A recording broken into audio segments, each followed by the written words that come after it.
यही तो प्रॉब्लम है ना। 30 की लिस्ट आपके पास होगी, वो 56 इंच के झूठों के बादशाह के पास तो होगी ना। हिम्मत है आप लोगों की 50 लोग एक चिट्ठी लिख दें देश के प्रधानमंत्री को कि आप प्रेस कॉन्फ्रेंस कर लीजिए। आप लोगों के अंदर इतनी हिम्मत नहीं बची है। 50 पत्रकारों ने आज तक 10 साल में एक चिट्ठी लिखी हो देश के प्रधानमंत्री को, क्या प्रेस कॉन्फ्रेंस कीजिए आकर। पिक्चर चालू करो बे। आलोक जी हंस रहे थे अभी नवल किशोर की बात पर, क्यों हंस रहे थे आलोक जी, क्या हुआ? अभी बता था भाई। कि मैं केवल ये कहना चाहता हूं कि ऐसे ऐसे लोग विधायक चुन के जाते हैं जो केवल हिंदू मुसलमान करने के लिए ही, स्टेटमेंट देने के लिए ही बने। उनसे पूछ लो उनके कंस्टिट्यूएंसी में क्या होता और क्या नहीं होता है। बीजेपी के बहुत से मंत्री ऐसे होंगे, उनसे अगर डिपार्टमेंट्स के नाम पूछ लिए जाए तो वो नाम नहीं पता होंगे, लेकिन हिंदू मुसलमान करना वो बखूबी जानते हैं। और मैं तो धन्यवाद दे रहा हूं, वो जो औरंगजेब की आत्मा थी वो हिंदुस्तान के मीडिया को छोड़कर चली गई। 1 हफ्ते से वो घुसी हुई थी हिंदुस्तान के मीडिया में।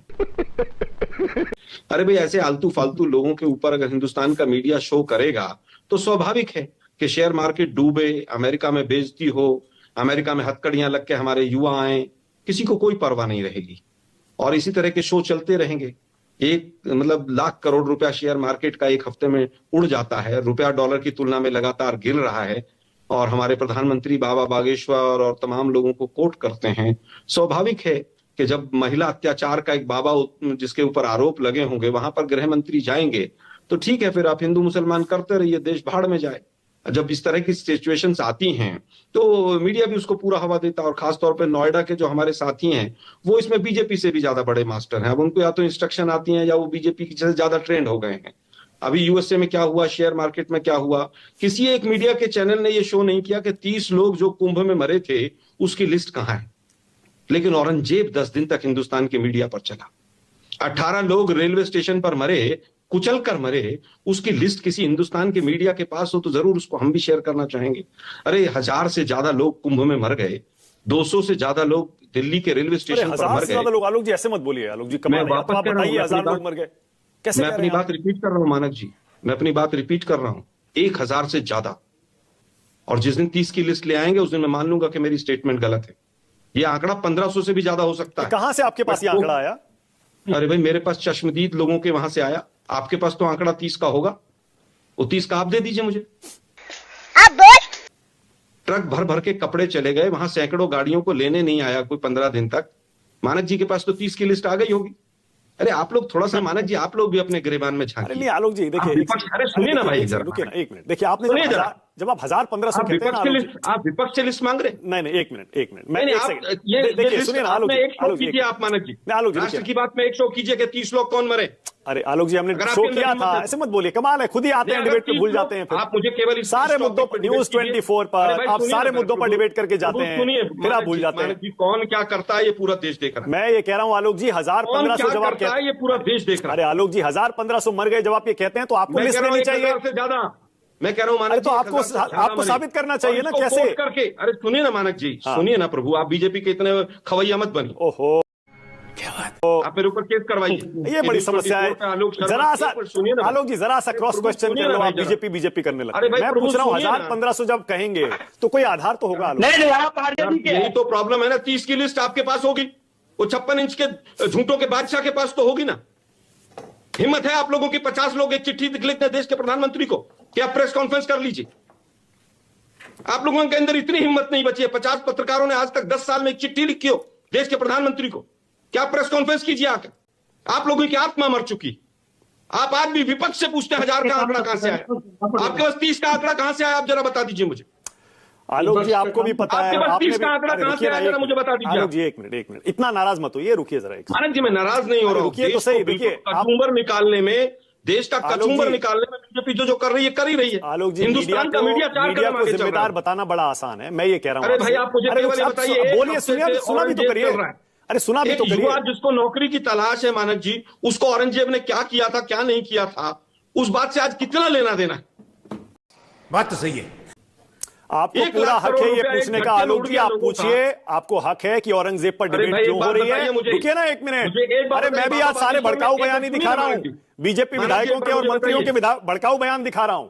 अब समस्या ये है कि हम इन पर डिबेट करें। सुनिए ना, अरे रुकिए आलोक जी, अब सुनिए भी तो दोनों तरफ से गलत है ना। अब आप सुनिए, अब आप खुद ही बोलते रहिएगा तो ऐसे कैसे होगा। देखिए अरे मानक जी, अरे वन साइडेड फायरिंग मत करिए भाई, हमें भी बोलने दीजिए थोड़ा सा। हम इस पे डिबेट करें तो प्रॉब्लम, ना करें तो प्रॉब्लम। हम इस पे डिबेट करें तो मीडिया हिंदू मुसलमान कर रहा है, ना करें तो मीडिया में हिम्मत नहीं है। अरे आज हम यही तो पूछ रहे हैं आलोक जी, देश में भड़काऊ बयानों की बाढ़ क्यों आई है? हम तो खुद ये पूछ रहे हैं। मेरी बात तो सुन लीजिए ना। हाँ, क्योंकि न्यूज 24 राणे जैसे के लोगों का फोटो लगा के बयान चलाता है ऊपर।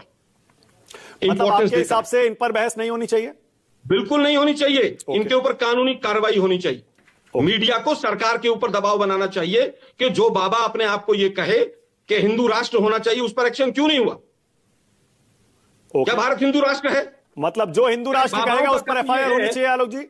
मेरा एक देखिए, आप मेरे मुंह में शब्द रख के मेरा कहा आलोक जी, वो दिन हेडलाइन बना दीजिए।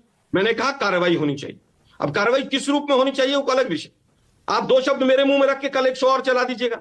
आप लोग यार कुछ तो सोच लीजिए क्या कर रहे हैं आप लोग देश के साथ। खुद बोल रहे हैं आलोक जी और खुद ही नाराज हो रहे हैं, खुद ही कह रहे हैं, खुद ही नाराज हो रहे हैं। कमाल कर रहे हैं। बाबा बागेश्वर को हवा ना दी गई होती तो आज एमएलए की हिम्मत कैसे होती हिंदू राष्ट्र में बनाऊंगा? क्या होती? क्या ये कुछ नहीं है, केवल और केवल किस तरह से मुख्य मुद्दों से ध्यान भटकाया जाए, हिंदू मुसलमान में देश को बांटा जाए, और उसमें मीडिया गरम मसाले का काम करता, तराक से एकदम पकड़ता विषय को और डाल देता है। अरे बीफ की कंपनियों से पैसा खाने वाले लोग सनातन की बात करते हैं, तिरंगों को नहीं मानने वाले लोग संविधान की बात करते हैं। अच्छा, संविधान को विदेशी बताने वाले लोग इसी तरह के बयान देंगे। ठीक है, ओके आलोक जी, जैसे मैंने कहा ना, मीडिया की समस्या यही होती है।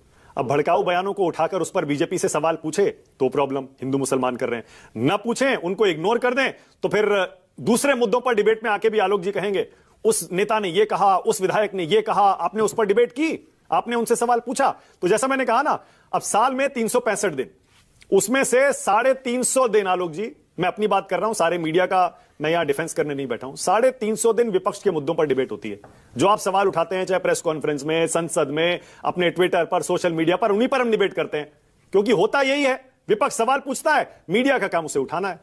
अब वो आप भूल जाते हैं 10-15 दिन जो बाकी मुद्दों पर डिबेट होती है, उन पर आप फंसाने की कोशिश करते हैं। डिबेट करें तो प्रॉब्लम, ना करें तो प्रॉब्लम। मानक जी, अगर मीडिया सही ढंग से अपने सवालों को उठाए तो देश की ये दुर्गति ना हो। आज का मेरा दूसरा सवाल आलोक जी पता है क्या है? अचानक देश में क्यों आई भड़काऊ बयानों की बाढ़? आपका सवाल ही बायस है। अचानक कहां आई है? अरे देश के प्रधानमंत्री को पिछले 10 साल से भड़काऊ बयान दे रहे हैं। शिवम त्यागी दे रहे हैं कि नहीं दे रहे हैं? आप बताओ तो सही। आप हंस रहे हैं, मैं इतनी सीरियस बात कह रहा हूं। क्या देश के प्रधानमंत्री ने, अरे सुनिए ना भाई जरा, लोकसभा के चुनाव में मोदी जी ने भड़काऊ बयान नहीं दिए थे क्या? मंगलसूत्र वाले और भैंस खोल ले जाएंगे और मुजरा, ये भड़काऊ नहीं थे क्या? ओके शिवम, मजा आया। और मैं ये जो मजा है हिंदुस्तान के हर व्यक्ति को देना चाहता हूं।